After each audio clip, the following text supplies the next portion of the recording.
अच्छा फतेह खान जी, लोग राजनीतिक गलियारों में ये चर्चा है कि शिव से अगर फतेह खान जी चुनाव लड़ते हैं और अमीन खान भी तैयारी कर रहे हैं, अगर ऐसा हो गया और फतेह खान जी को टिकट मिल गई तो शिव में गहलोत पायलट जैसे गुट हो जाएंगे। अमीन खान ने तो ये कहा है कि इस बार मेरे बेटे को मैं मैदान में, दोनों वीआरएस भी सरकारी अध्यापक थे, वीआरएस दिलाया है और ये बात भी कही है कि अब मेरा बेटा जो है वो चुनाव लड़ेगा, मेरा बेटा तैयारी कर। कई बार वो पैरवी भी कर चुके कई नेताओं के सामने। आपकी पार्टी में कांग्रेस से जो विधायक है अमीन खान जी, वरिष्ठ विधायक हैं, कई बार विधायक बने हैं, तो फतेह खान ने कभी जाके उनको कहा है कि भाई साहब इस बार मुझे मौका दीजिए, आपको हमने खूब मदद की, खूब हेल्प की, इस बार हम भी मैदान में हैं। फतेह खान को कहीं ना कहीं ये चुनौती तो नहीं मानते विपक्षी दलों से, एक तो लड़ना, दूसरा कहीं कहीं अमीन खान जी नुकसान नहीं कर दें, तो क्या मानते हैं क्या विकास के कार्य क्षेत्र में होने चाहिए आपके वहाँ? किन मुद्दों को लेकर जाकर के फतेह खान लोगों से वोट मांगे? अगर बात करें आपके क्षेत्र की तो आपके जो विपक्षी नेता हैं, विपक्षी पार्टियों के नेता, वो ये कहते हैं कि डीएनपी का मुद्दा है, कांग्रेस पार्टी ने कुछ नहीं किया, कई प्रकार के जो जल को लेकर सीमावर्ती क्षेत्र है, पानी की समस्या से लोग जूझ रहे हैं, ऐसा वाकई में है? नमस्कार, मैं हूं अशोक शेरा और आप देख रहे हैं नेताजी ऑनलाइन। आज हमारे साथ एक ऐसे नेताजी हैं जो पिछले कई सालों से भारत और पाकिस्तान की अंतर्राष्ट्रीय बॉर्डर पर सटे उस जिले के जिला अध्यक्ष हैं और इस जिले को लेकर अगर बात करें तो वर्तमान में कांग्रेस के 6 विधायक हैं। आप कांग्रेस के जिला अध्यक्ष हैं। इस बार कांग्रेस जिला अध्यक्ष फतेह खान बाड़मेर की शिव विधानसभा क्षेत्र से दावेदारी कर रहे हैं और उसी विधानसभा से कांग्रेस के एक दिग्गज नेता अमीन खान कई बार विधायक बने हैं और इस बार अमीन खान ने अपने बेटे को मैदान में उतारा है। कई प्रकार के सवाल हैं जिनके जवाब हम लोग फतेह खान से लेंगे। फतेह खान जी, सबसे पहले तो आपका स्वागत है हमारे इस शो में। मेरा पहला सवाल है, बहुत बहुत धन्यवाद। कैसी तैयारी चल रही है शिव विधानसभा क्षेत्र में फतेह मोहम्मद की? तैयारी अच्छी है, पार्टी यहाँ से जीतेगी, पूरे जिले से जीतेगी और शिव में आपसे जीतेगी। पार्टी की ओर से सिग्नल मिल चुका है कि भाई फतेह खान जी मैदान में जाइए, चुनाव लड़िए, इस पर आपको टिकट देंगे?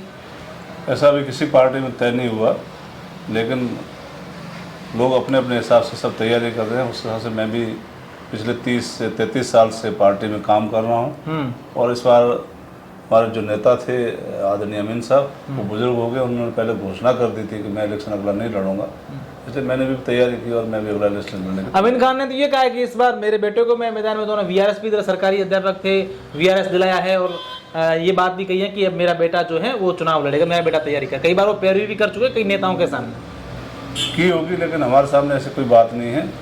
उनका लड़का है, अगर वो तैयारी करते हैं तो उसमें कोई दोष नहीं है। पार्टी में कई उम्मीदवार होते हैं जो पार्टी के साथ काम करते हैं, पार्टी उनको मौका देती है और मुझे विश्वास है, मैंने पार्टी के लिए लंबे समय से संगठन में काम किया है, चाहे एनएसयू हो, यूथ कांग्रेस हो, चाहे मैन कांग्रेस हो, अन्य भी, चाहे जिला परिषद का चुनाव हो, कई चुनाव मैंने लड़े हैं, देखा, क्षेत्र में काम किया, लोगों के लिए हमेशा मैं हाजिर रहा हूँ। इसलिए मुझे विश्वास है, पार्टी मेरे पर विश्वास करेगी और मुझे उम्मीदवार बनाएगी। अच्छा, आपकी पार्टी में कांग्रेस से जो विधायक है अमीन खान जी, वरिष्ठ विधायक हैं, कई बार विधायक बने हैं, तो फतेह खान ने कभी जाके उनको कहा है कि भाई साहब इस बार मुझे मौका दीजिए, आपको हमने खूब मदद की, खूब हेल्प की, इस बार हम भी मैदान में हैं? बेशक अमीन साहब से मैं व्यक्तिगत 3-4 बार मिला, उसके बाद में मेरे समाज के लोगों को लेकर भी गया था, उनसे बात भी की। उन्होंने मेरे को ये कहा है वहाँ सबके सामने, आप भी टिकट मांगो, मैं भी टिकट मांगता हूँ, पार्टी जिस पे विश्वास करेगी, जिसको टिकट देगी उसके साथ रहेगी। फतेह खान को कहीं ना कहीं ये चुनौती तो नहीं मानते विपक्षी दलों से, एक तो लड़ना, दूसरा कहीं कहीं अमीन खान जी नुकसान नहीं कर दें? नहीं, कोई नुकसान है, पार्टी जिस पे विश्वास करेगी हम पार्टी के साथ रहेंगे। तो क्या मानते हैं क्या विकास के कार्य क्षेत्र में होने चाहिए आपके वहाँ? किन मुद्दों को लेकर जाकर के फतेह खान लोगों से वोट मांगे? पिछले 5 साल में माननीय मुख्यमंत्री अशोक जी गहलोत के नेतृत्व में शानदार काम हुए पार्टी में, कोई काम में कमी नहीं रही है। सरकार से जिसने जो भी काम मांगा वो काम हुआ है। सरकार की उपलब्धियों को लेकर के जनता के बीच में जाएंगे, उसके अलावा जो कामों में कमी रही है उन कमियों को पूरा करने की कोशिश करेंगे।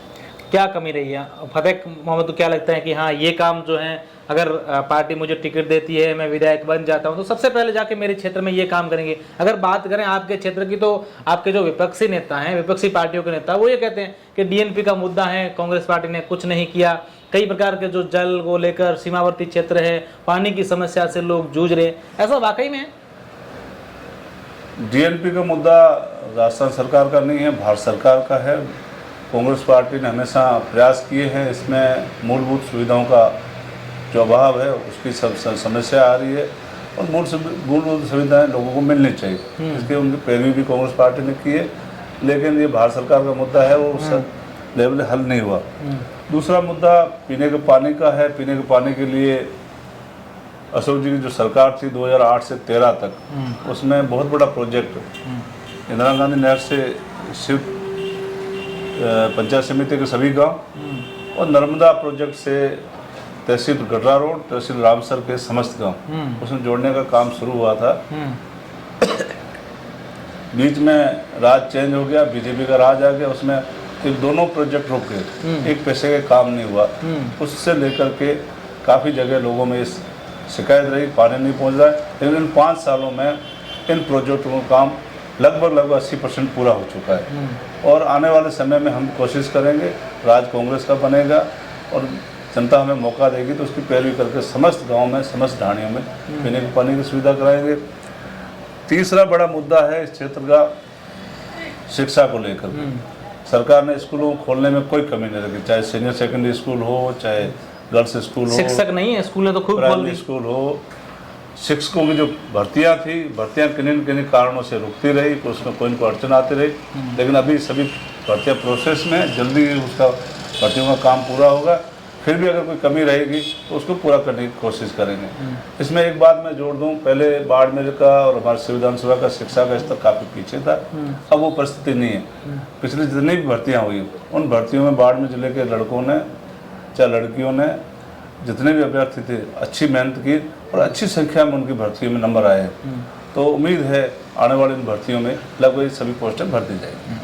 अच्छा फतेह खान जी, लोग राजनीतिक गलियारों में ये चर्चा है कि शिव से अगर फतेह खान जी चुनाव लड़ते हैं और अमीन खान भी तैयारी कर रहे हैं, अगर ऐसा हो गया और फतेह खान जी को टिकट मिल गई तो शिव में गहलोत पायलट जैसे गुट हो जाएंगे।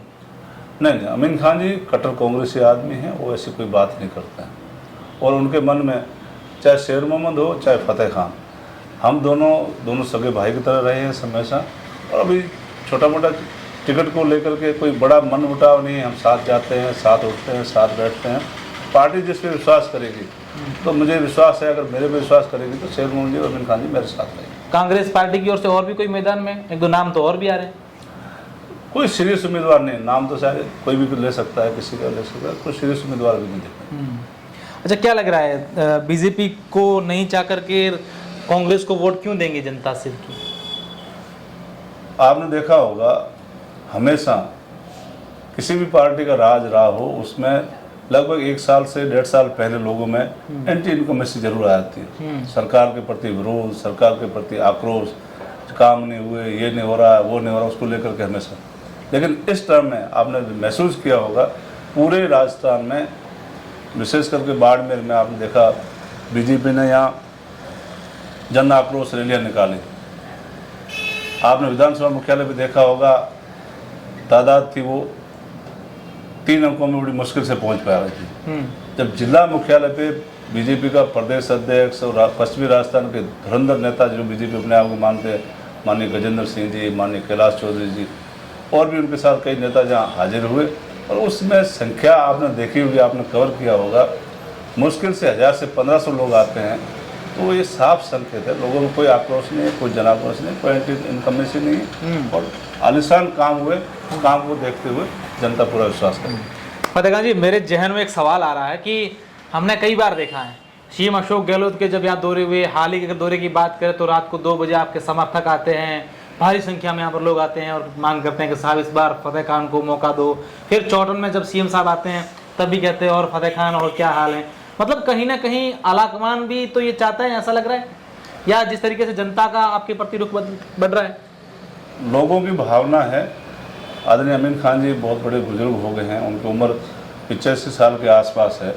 तो पिछले इलेक्शन में साहब खुद घोषणा कर चुके हैं कि मेरा ये आखिरी इलेक्शन है। उसके बाद लोगों के ये मन में है, नया चेहरा है और नए चेहरे के रूप में मैंने काफ़ी सालों से क्षेत्र में काम किया है, तो मेरे प्रति लोगों में प्रेम है, लोगों का उसमें सहयोग है। दूसरी बात, दावेदारी करने की सीएम साहब यहाँ आए थे, लोगों का मन था कि सीएम साहब से मिलेंगे और हम हमारी बात रखेंगे। तो सीएम साहब सामने लोग गए थे, उन्होंने अपनी बात रखी और सीएम साहब भी ये महसूस करते हैं अगर सीट निकालनी है और राजस्थान सरकार को वापस बनानी है तो नए चेहरों को भी मौका देना चाहिए।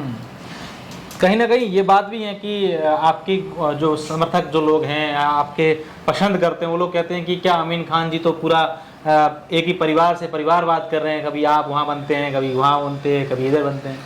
ये प्रकृति का नेचर है। अमीन खान जी के ऊपर लो या किसी के ऊपर लो, हमेशा कोई न कोई मामला जब आता है, जब परिवारवाद की बात आती है तो लोग किसी न किसी रूप में परिवारवाद को आगे लाने की कोशिश करते हैं। अमीन खान जी में नहीं, पूरे देश में ये सिस्टम है। पहले बीजेपी वाले आरोप लगाते थे कांग्रेस में परिवारवाद है, अब आपने देखा होगा बीजेपी के जितने नेता हैं सब में परिवारवाद है। चाहे राजनाथ सिंह का बेटा हो, चाहे अमित शाह का बेटा हो, चाहे वसुंधरा जी का बेटा हो, स्वाभाविक है वो अपनी कोशिश करेंगे। लेकिन मुझे विश्वास है ऐसी कोई बात नहीं होगी और जनता में, आम लोगों में, सेव के लोगों में ये विश्वास पैदा हो गया है कि फतेह खान ठीक है और हमारे लिए उचित आदमी है। तो मुझे विश्वास है पार्टी भी मुझ में विश्वास करेगी और जनता भी विश्वास। मेरा आखिरी सवाल है, टिकट और जीत को लेकर कितने इंश्योर हैं आप? टिकट तो पार्टी और आलाकमान का काम है, प्रदेश के नेतृत्व है, शीर्ष नेतृत्व है, वो जो फैसला करेगा उनके हाथ में।